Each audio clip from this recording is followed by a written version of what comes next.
si yaadannaa rafeen buluu ayyaada kee hirriba keessa na gangalchaa waa'een kan kee si argu qalbiin boqattee yaa jaalallee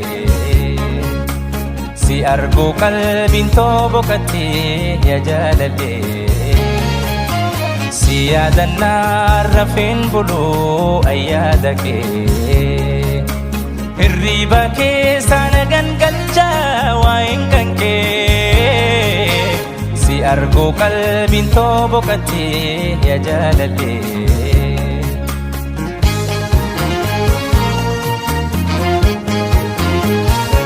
yaadannaa rafeen buluu ayyaada kee hirriba keessa na gangalchaa waa'een kan kee si argu qalbiin boqattee yaa jaalallee